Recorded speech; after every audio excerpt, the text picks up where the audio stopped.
Good morning, welcome to news analysis. నేను Jyotsna. Discussion లోకి వెళ్లే కన్నా ముందు వివిధ పత్రికల్లో వచ్చిన వార్తా కథనాలను ఒకసారి చూద్దాం.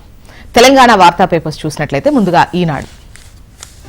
ఇక్కడ మనకు బ్యానర్ ఐటంగా నిన్న అసెంబ్లీలో శ్వేతపత్రాలను ప్రభుత్వం రిలీజ్ చేసిన విషయం మనకు తెలిసిందే. దానికి సంబంధించిందే ఈ వార్త. మొత్తం రాబడిలో అప్పులకే 34% పోతోంది అని చెబుతూ ఆ శ్వేతపత్రంలో పొందుపరిచారు. 6.71 లక్షల కోట్లకు చేరిన రుణాలతో రాష్ట్రంలో ఆర్థిక సంక్షోభం నెలకొంది అని చెప్పేసి ప్రభుత్వం ఈ శ్వేతపత్రం రిలీజ్ చేసింది.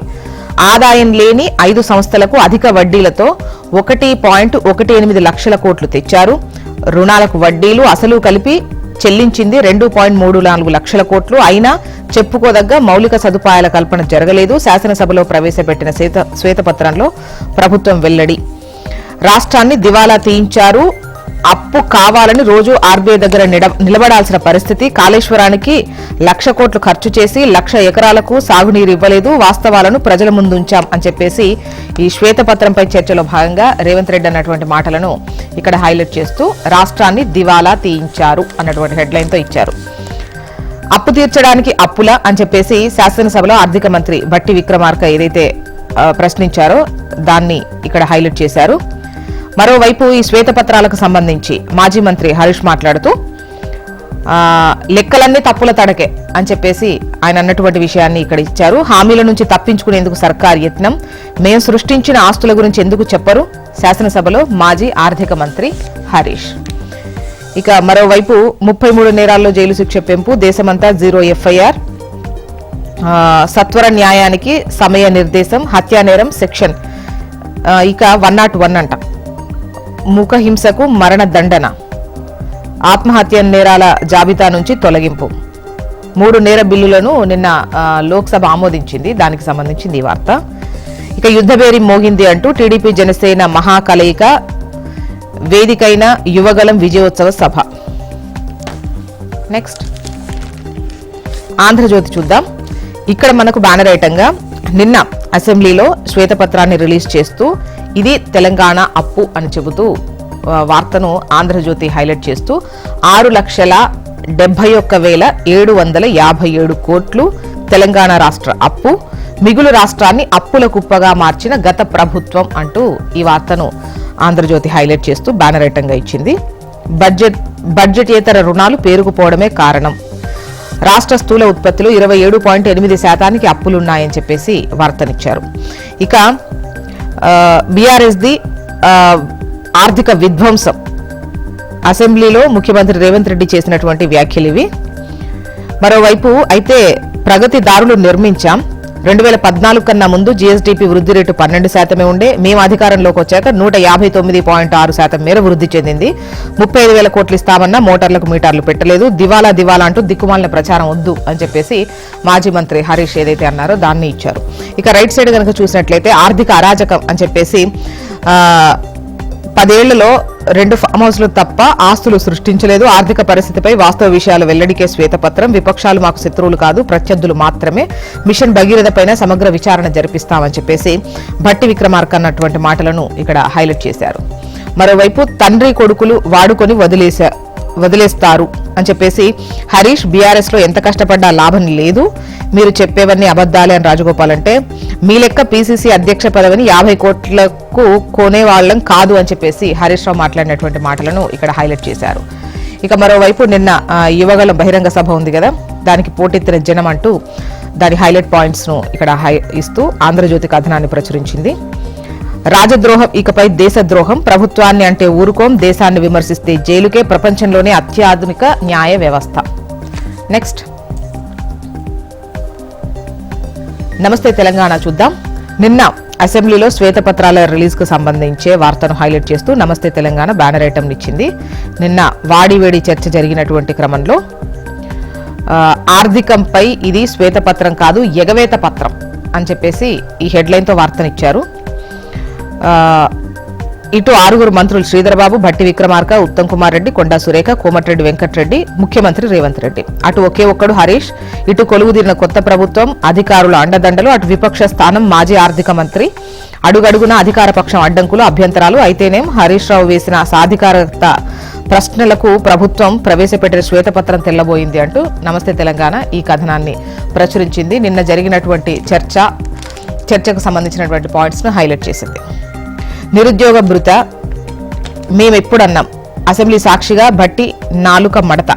నిరుద్యోగ భృతి ఇస్తామని మేమెప్పుడూ చెప్పలేదు, ఉద్యోగాలు ఇస్తామని మాత్రమే చెప్పాం అని చెప్పేసి భట్టి విక్రమార్క అన్నారు. నిరుద్యోగ యువతకు ఉద్యోగ ఉపాధి అవకాశాలను కల్పించే వరకు ప్రతి నెల 4,000 నిరుద్యోగ భృతి. ఇది ఎన్నికల ముందు 2023 మే 8వ తేదీన హైదరాబాద్లో కాంగ్రెస్ పార్టీ ప్రకటించిన యూత్ డిక్లరేషన్ ఏదైతే ఉంటుందో ఆ యూత్ డిక్లరేషన్ అక్కడ ఇచ్చి దాన్ని అక్కడ హైలైట్ చేస్తూ ఆ పాయింట్ని చూపించారు. అంటే ఉద్యోగ ఉపాధి అవకాశాలు వచ్చే వరకు 4,000 రూపాయలు ఇస్తామని చెప్పేసి యూత్ డిక్లరేషన్లో ఇచ్చారు అని చెప్పేసి దాన్ని అండర్లైన్ చేశారు. సో ఇక్కడ మాత్రం మేము నిరుద్యోగ భృతి ఇస్తామని ఎప్పుడు చెప్పలేదు, ఉద్యోగాలు ఇస్తామని మాత్రమే భట్టి విక్రమార్క అంటున్నారు అని చెప్పేసి నిరుద్యోగ భృత మేము ఎప్పుడు అన్నాం అన్నటువంటి హెడ్లైన్తో ఇచ్చారు. నెక్స్ట్ వెలుగు చూద్దాం. వెలుగులో పైన పేరు పక్కనే టాప్ ఐటంలో పోచంపల్లి చీరలకు రాష్ట్రపతి ఫిదా అంటూ రాష్ట్రపతి ద్రౌపది ముర్ము బుధవారం యాదాద్రి జిల్లా భూదాన్ పోచంపల్లిలో పర్యటించారు. చేనేత స్టాల్ ను సందర్శించి వస్త్రాల తయారీని పరిశీలించారు. ఈ సందర్భంగా వివిధ అవార్డులు అందుకున్న కార్మికులతో మాట్లాడారు. మారుతున్న కాలానికి అనుగుణంగా ఫ్యాషన్ డిజైన్ రంగంలో పోచంపల్లి చేనేత కార్మికులు విశేష కృషి చేస్తున్నారని మెచ్చుకున్నారు. ఇక బ్యానర్ ఐటం విషయానికి వస్తే నిన్న శ్వేతపత్రాలు అసెంబ్లీలో రిలీజ్ చేసిన విషయాన్ని హైలైట్ చేస్తూ రాష్ట్ర అప్పులు 6.71 లక్షల కోట్లు, 10 ఏళ్లలో 10 రెట్లు పెరిగిన అప్పులు, రాష్ట్ర ఆర్థిక పరిస్థితిపై వైట్ పేపర్ రిలీజ్ చేసిన ప్రభుత్వం. ఇక నీళ్లు అమ్మి కడతామని అప్పులు తెచ్చిండ్రు, తాగునీళ్లు సాగునీళ్లు అమ్మి వ్యాపారం చేస్తామన్నారు సీఎం రేవంత్ రెడ్డి. అసెంబ్లీ శ్వేతపత్రంపై చర్చలో సీఎం ఫైర్ అయ్యారు. అప్పులు నిధులు కలిపితే కాళేశ్వరం ఖర్చు ఎక్కడికో పోతుంది, ఆ ప్రాజెక్టు అప్పులు ఖర్చు అన్ని సపరేట్ గా చెప్తాం, వాస్తవ పరిస్థితిని చెప్పేందుకే శ్వేతపత్రం. మేడిగడ్డ బ్యారేజ్ ఓ చెత్త డిజైన్, 1000 కోట్లతో కట్టిన ప్రాజెక్టు కుంగిపోవడం దేశ చరిత్రలో జరగలేదు అని ఉత్తమన్నారు.